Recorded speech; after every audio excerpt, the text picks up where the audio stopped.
la palabra a la diputada Elisa Carrió. Sí, señor presidente.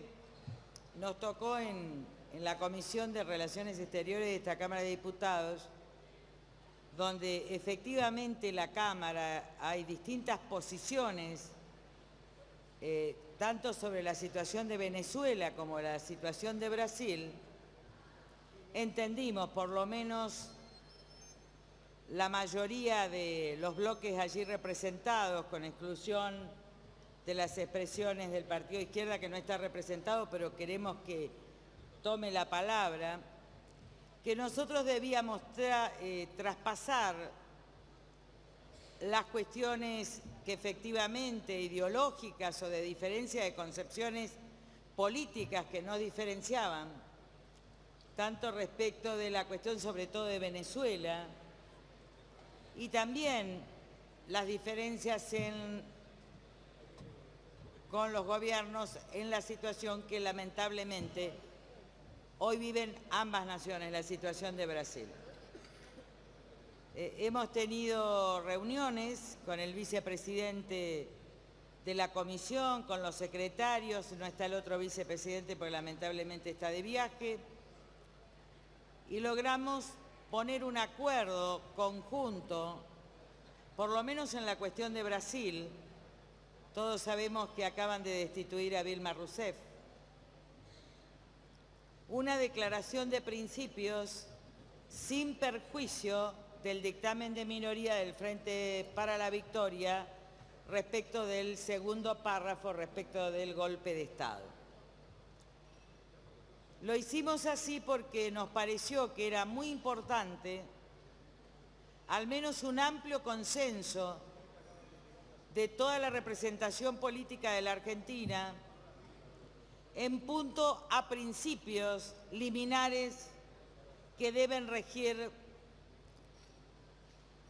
toda la región y para mí la humanidad. Esos principios están reflejados en los documentos internacionales firmados por todos los países y básicamente en la Carta Interamericana, pero decidimos no ponerla para no tener conflictos si también poníamos UNASUR y Mercosur. Es decir, que yo agradezco profundamente a todos los miembros de la Comisión de Relaciones Exteriores que pudimos, por lo menos, acordar respecto de Brasil, ¿no? En Venezuela tenemos dos posiciones distintas, en cambio el oficialismo, en este caso, tiene la misma posición respecto de Brasil como respecto de Venezuela. Y que finalmente la declaración, voy a hablar de la de Brasil, porque es la que en principio hay un dictamen de minoría, pero que hay una parte común, que dice así, que frente a la situación de extrema dificultad en términos de preservación del Estado de Derecho y la democracia representativa que afecta al pueblo peruano de Brasil, es necesario reiterar los siguientes principios: derecho a la democracia y obligación de los gobiernos de promoverla y defenderla, siendo la misma esencial para el desarrollo.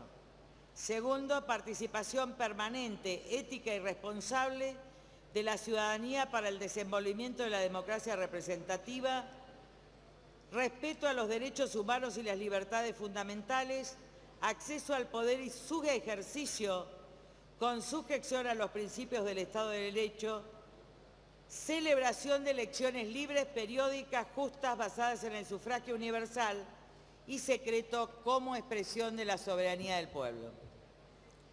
El oficialismo además tiene la misma posición respecto de la grave situación que a nuestro criterio están pasando nuestros hermanos venezolanos con un problema, una revocatoria pedida por sectores de la oposición, que gracias a Dios se está poniendo en ejercicio, con múltiples detenidos políticos, con gente que está inmigrando de una manera masiva a Colombia por falta de alimentos y un claro caso ya de una cuestión humanitaria.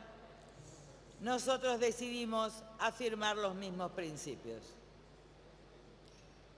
Es obvio que la región, Yo escribí, creo que en el año 2002, un artículo que se llamaba El contrato moral, donde hablaba de la democracia y la prosperidad en América del Sur en un mundo cada vez más violento.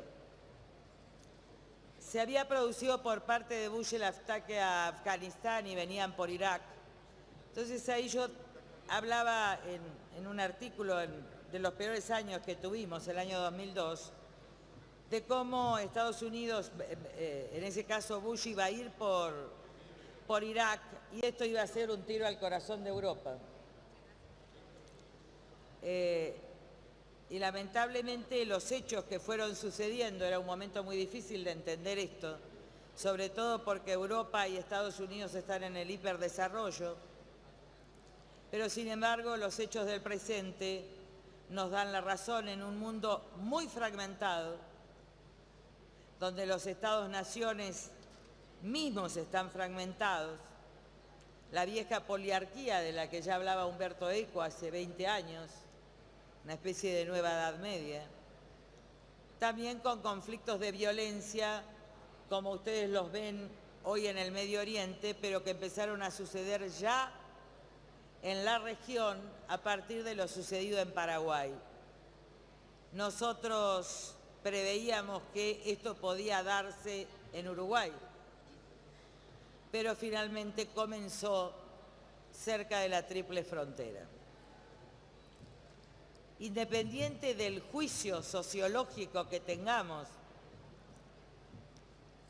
es decir, el juicio de realidad que tengamos sobre ambas situaciones, voy a plantear el problema de la carencia que hoy tiene la Organización de los Estados Americanos para encontrar la preservación de la Carta Interamericana.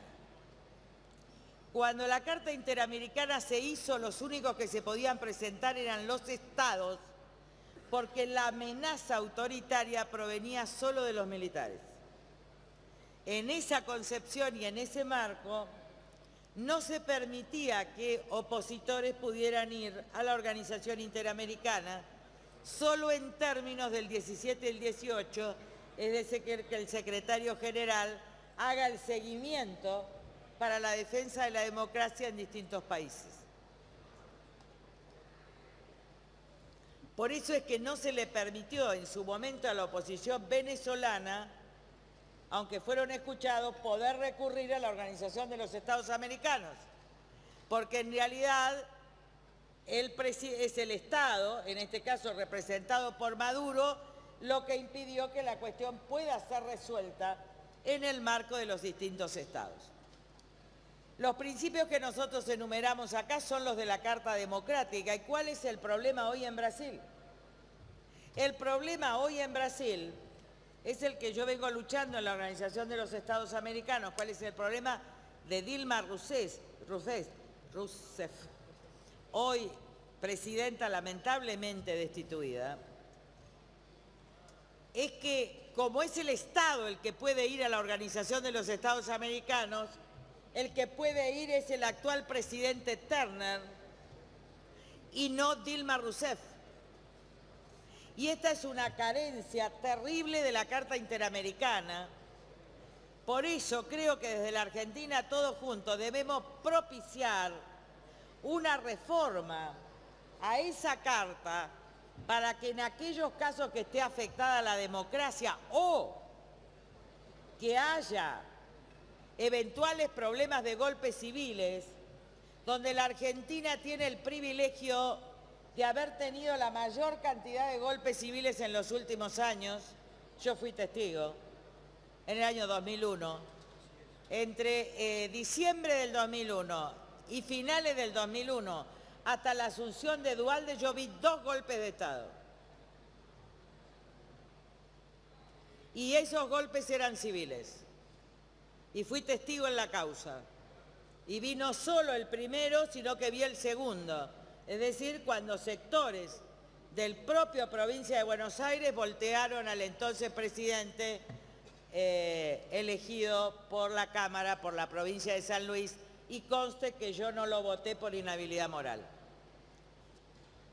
Lamentablemente entonces la región está enfrentando una situación por fragmentación, que es la característica hoy de la sociedad en términos de lo que decía Robin Castell en la metamorfosis de la cuestión social, sociedades fragmentadas, lo que deviene en partidos fragmentados y en una imposibilidad de llegar a acuerdos. Por eso cuando celebramos el acuerdo de Cambiemos, acá está Monzó, que es uno de los autores, decidimos cortar algo de la experiencia de la Alianza y que ustedes también tuvieron en el Frente para la Victoria, y es que el vicepresidente pertenezca al mismo partido del presidente, para evitar situaciones que sucedieron en la Argentina y que efectivamente han sucedido o están sucediendo en Brasil, que en realidad se llama peleas de facciones al interior del poder.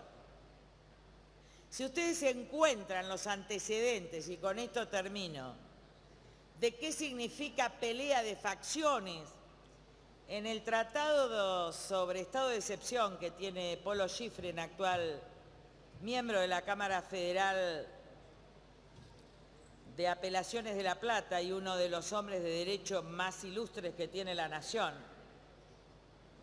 en su tesis doctoral planteó que en realidad la palabra como estado de excepción y muchas otras provenía de la pelea de facciones que había en la Segunda y Tercera República Francesa, cuando Francia estaba fragmentada, varios partidos hacían la coalición gobernante, uno se separaba y hacía caer los gobiernos.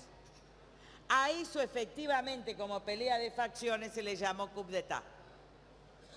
Después, América Latina, que todavía no había vivido los procesos, lo llamamos en el sentido de oposición de regímenes democráticos a regímenes dictatoriales. Pero está claro que es propósito, por lo menos de este oficialismo, y creo que es propósito de todos nosotros que hemos vivido experiencias muy terribles, evitar la fragmentación social, construyendo una nueva democracia y una nueva prosperidad en América del Sur, y evitar la fragmentación política que pueda llevar a este tipo de situaciones. Más allá de las opiniones personales que algunos de nosotros podamos tener y que de alguna manera la estoy explicitando a través de la teoría, estamos en un mundo donde vamos a vivir muchas de estas situaciones. Y los estados también somos integrantes del Mercosur y nuestro mayor comercio hoy está con Brasil.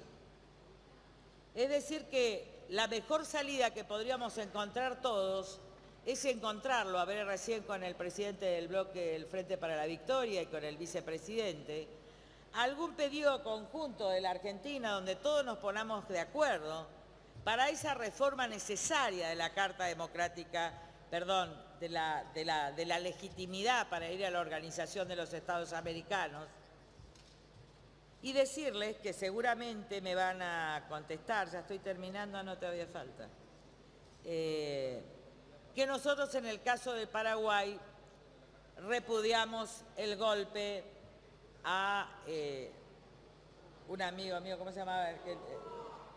El obispo Conico. Yo lo conocí porque me daba la Eucaristía, pero tenía muchas mujeres. Luego.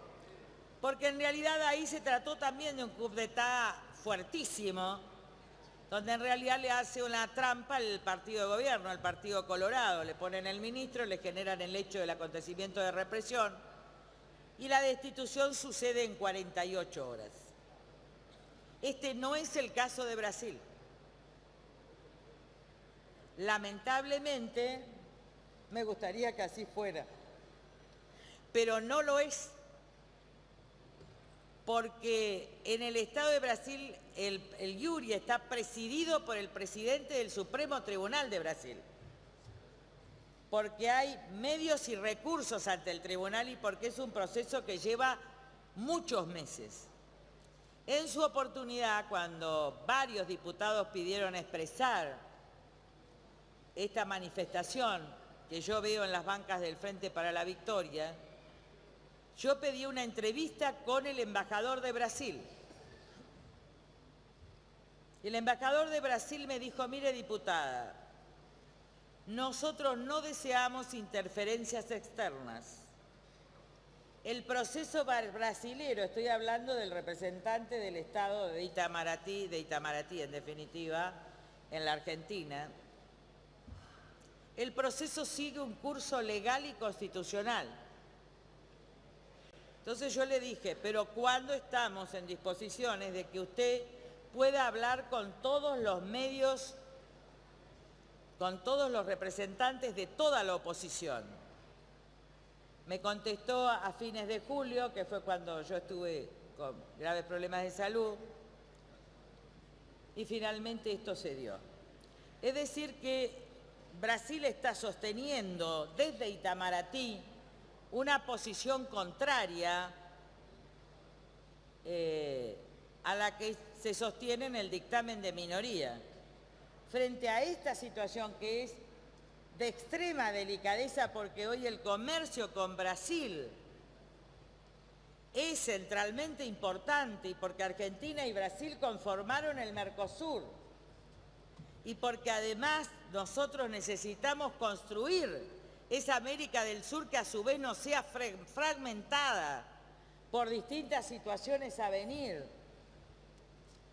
en distintos países, es que nosotros consideramos que frente a la extremadísima situación que vive el pueblo brasilero, queremos reafirmar los principios de la Carta Democrática y encontrar en lo sucesivo un mecanismo para que efectivamente personas como Dilma Rousseff u otros, o opositores, o como los opositores presos, detenidos, sin agua, sin alimento y sin visitas en Venezuela, como son los casos de López y otros, puedan tener participación y sea la Organización de los Estados Americanos la que, no por cuestiones ideológicas que pueden dividir la región, sino por cuestiones de principios, de derechos humanos, de humanismo, de no violencia, de paz, de democracia y de república, ordene preservar en el continente algo que le ha costado demasiado conseguir.